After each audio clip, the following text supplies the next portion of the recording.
नमस्कार साथियों, आज की क्लास में एक बार पुनः आपका हार्दिक स्वागत है। ये क्लास हिंदी से संबंधित सभी परीक्षाओं के लिए है। पिछली क्लास में हमने 45 प्रश्नों पर चर्चा कर ली थी। आज की क्लास में हम उससे आगे वाले प्रश्नों पर चर्चा करेंगे।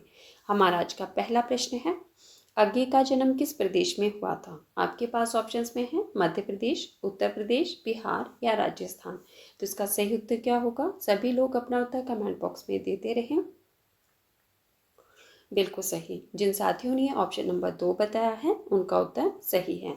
अज्ञे जी का जन्म उत्तर प्रदेश के देवरिया जिले में हुआ था। कब हुआ था? 1911 ईस्वी में। हमारा अगला प्रश्न है, अज्ञे को किस रचना के लिए ज्ञानपीठ पुरस्कार मिला था? आपके पास ऑप्शंस में है हरी घास परीक्षण पर, चिंता, कितनी नाव में कितनी बार, आंगन के पार द्वार। तो इसका सही उत्तर क्या होगा? बताइए, अज्ञे जी को किस रचना के लिए ज्ञानपीठ पुरस्कार मिला था और साथ में ये भी बताना है कि कब मिला था। बिल्कुल सही। जिन साथियों ने ऑप्शन नंबर 3 बताया है उनका उत्तर सही है। अज्ञे जी को कितनी नाव में कितनी बार रचना पर ज्ञानपीठ पुरस्कार मिला था, कब मिला था? बिल्कुल सही, 1978 ईस्वी में। ठीक है, ये चारों रचनाएं किसकी है? अज्ञे जी की है। और आपने इस प्रश्न के साथ साथ एक बात और ध्यान रखनी है कि इन्हें आंगन के पार द्वार रचना पर साहित्य अकादमी पुरस्कार भी मिला था। ठीक है, आंगन के पार द्वार रचना जो इनकी है इस पर इन्हें साहित्य अकादमी पुरस्कार मिला था। कब मिला था? 1964 ईस्वी में। हमारा अगला प्रश्न है, सॉरी, वैद्यनाथ मिश्र किस कवि का वास्तविक नाम है? आपके पास ऑप्शंस में है त्रिलोचन, नागार्जुन, दुष्यंत कुमार या धर्मवीर भारती। तो इसका सही उत्तर होगा, वैद्यनाथ मिश्र किसका वास्तविक नाम है? बिल्कुल सही। जिन साथियों ने ऑप्शन नंबर 2 बताया है उनका उत्तर सही है। वैद्यनाथ मिश्र नागार्जुन जी का वास्तविक नाम है। आज का प्रश्न है आप लोगों के लिए कि त्रिलोचन का वास्तविक नाम क्या है। ठीक है, सभी लोगों ने मुझे कमेंट करके बताना है जब भी आप इस क्लास को देखेंगे। हमारा अगला प्रश्न है, रतिनाथ की चाची किसका लिखा उपन्यास है? आपके पास ऑप्शंस में है भवानी प्रसाद मिश्र, धर्मवीर भारती, नागार्जुन या बालकृष्ण भट्ट। तो इसका सही उत्तर होगा, रतिनाथ की चाची जो कि उपन्यास विधा की रचना है। इसके रचनाकार कौन है? बताइए। बिल्कुल सही। जिन साथियों ने ऑप्शन नंबर 3 बताया है उनका उत्तर सही है। रतिनाथ की चाची नागार्जुन जी का उपन्यास है। हमारा अगला प्रश्न है, भिखारी दास की रचना नहीं है। आपके पास ऑप्शंस में है रस सारांश, रसराज, काव्य निर्णय या श्रृंगार निर्णय। तो इसका सही उत्तर क्या होगा? आपको बताना है कि इनमें से भिखारी दास जी की रचना कौन सी नहीं है और साथ में फिर आपने ये बताना है कि यह रचना किसकी है। तो बताइए, इसका सही उत्तर क्या होगा? बिल्कुल सही। जिन साथियों ने ऑप्शन नंबर 2 बताया है उनका उत्तर सही है। रसराज भिखारीदास जी की रचना नहीं है। किसकी रचना है ये? मध्य जी की। ठीक है, बाकी ये तीनों रचनाएं किसकी है? भिखारीदास जी की है। रस सारांश, काव्य निर्णय और श्रृंगार निर्णय। ठीक है, तो हमारा सही उत्तर है ऑप्शन नंबर 2। हमारा अगला प्रश्न है, ब्रजबुली नाम से जानी जाती है। आपको बताना है कि इनमें से ब्रजबुली नाम से कौन सी भाषा जानी जाती है। आपके पास ऑप्शंस में है पंजाबी, मराठी, पुरानी बांग्ला या गुजराती। तो इसका सही उत्तर क्या होगा? बताइए, इसका सही उत्तर क्या होगा? बिल्कुल सही। जिन साथियों ने ऑप्शन नंबर 3 बताया है उनका उत्तर सही है। ठीक है, ब्रजबुली नाम से पुरानी बांग्ला जानी जाती है। हमारा अगला प्रश्न है, हरिश्चंद्र मैगजीन पत्रिका का प्रकाशन वर्ष है। आपके पास ऑप्शंस में है 1868, 1874, 1873 या 1875। तो इसका सही उत्तर होगा, बताइए, हरिश्चंद्र मैगजीन पत्रिका का प्रकाशन वर्ष क्या माना जाता है? और साथ में आपने इसके जो संपादक रहे हैं उनका नाम भी बताना है। बिल्कुल सही। जिन साथियों ने ऑप्शन नंबर 3 बताया है उनका उत्तर सही है। हरिश्चंद्र मैगजीन पत्रिका का प्रकाशन वर्ष है 1873 ईस्वी। और किसने किया था इसका संपादन? भारतेंदु हरिश्चंद्र जी ने। ठीक है, हमने पढ़ा था कि भारतेंदु हरिश्चंद्र जी ने 3 पत्रिकाएं निकाली थी। कौन कौन सी थी, है याद किसी को? बिल्कुल सही, कवि वचन सुधा जो कि 1868 ईस्वी में प्रकाशित हुई थी। बाला बोधनी 1874 ईस्वी में प्रकाशित हुई थी। और हरिश्चंद्र मैगजीन 1873 ईस्वी में। ठीक है, ये 3 पत्रिकाएं आपने याद रखनी है भारतेंदु हरिश्चंद्र जी की। कौन कौन सी? कवि वचन सुधा, ठीक है, कवि वचन सुधा जिसका प्रकाशन वर्ष क्या माना जाता है? 1868 ईस्वी। और फिर दूसरी कौन सी बताई आपको? हरिश्चंद्र मैगजीन। और तीसरी है इनकी बाला बोधनी, बाला बोधनी। इसका प्रकाशन वर्ष क्या माना जाता है? बाला बोधनी का 1874 ईस्वी। और हमारा प्रश्न क्या था कि हरिश्चंद्र मैगजीन पत्रिका का प्रकाशन वर्ष क्या है? तो वो है आपका 1873 ईस्वी। ठीक है, हमारा अगला प्रश्न है,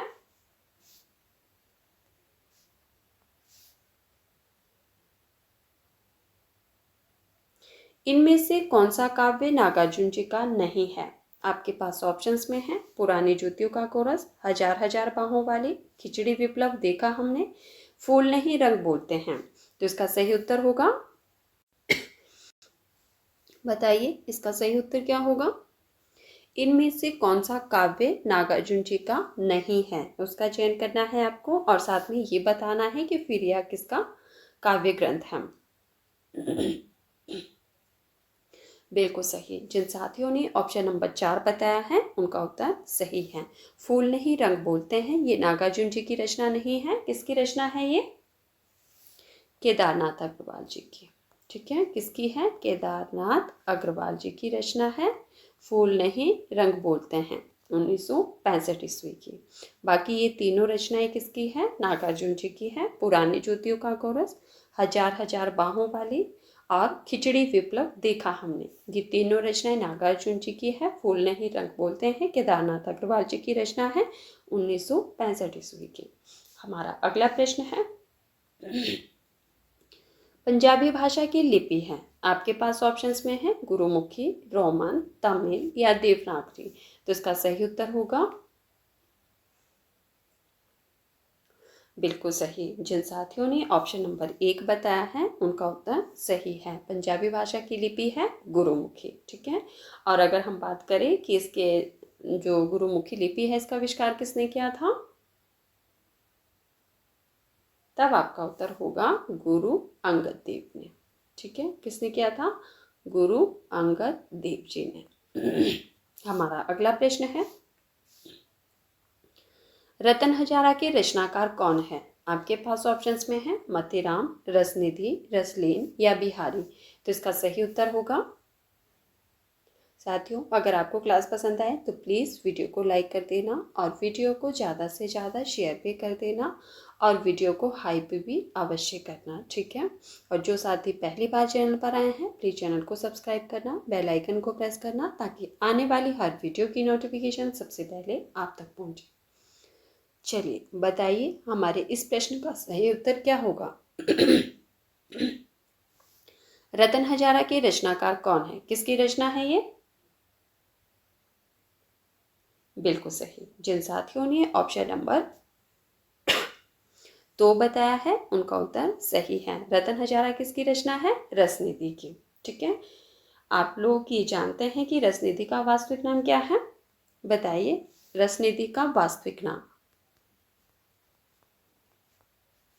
कई बार परीक्षा में प्रश्न पूछा जाता है। बिल्कुल सही, क्या है? पृथ्वी सिंह। रसनिधि का वास्तविक नाम क्या है? पृथ्वी सिंह। ठीक है, हमारा अगला प्रश्न है और इनकी प्रसिद्ध रचना है रतन हजारा जो बार बार परीक्षा में पूछी जाती है।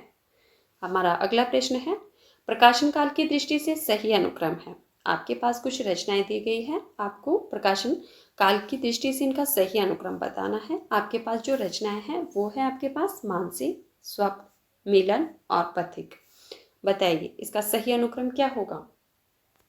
सबसे पहले आप मुझे ये बताइए कि ये चारों रचनाएं किसकी हैं। बिल्कुल सही, रामनरेश त्रिपाठी जी की रचनाएं हैं। चलिए अब इनका सही अनुक्रम बता दीजिए प्रकाशन काल की दृष्टि से। बिल्कुल सही, जिन साथियों ने ऑप्शन नंबर 2 बताया है उनका उत्तर सही है। मिलन, पथिक और मानसी और स्वप्न। मिलन इनकी रचना है 1918 ईस्वी की। ठीक है, मिलन है इनकी 1918 की। फिर है आपके पास पथिक, पथिक है इनकी 1920 ईस्वी की।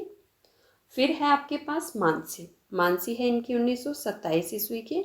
और फिर है इनके रचना स्वप्न, स्वप्न है इनकी 1929 ईस्वी की। तो हमारा सही अनुक्रम क्या हुआ, ऑप्शन नंबर 2, मिलन, पथिक, मानसी और स्वप्न। हमारा अगला प्रश्न है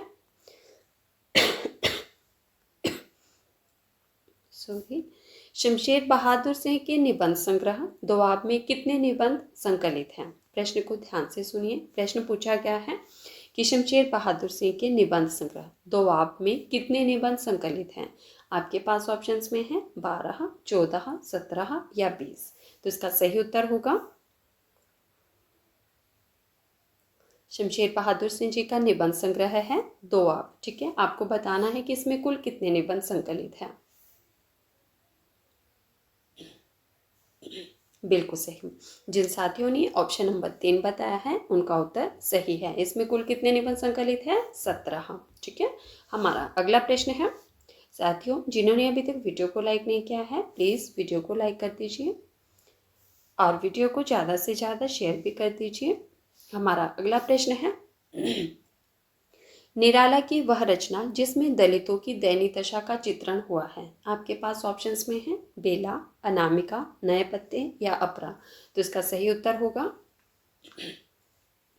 बताइए निराला जी की उस रचना का नाम बताइए जिसमें दलितों की दयनीय दशा का चित्रण हुआ है।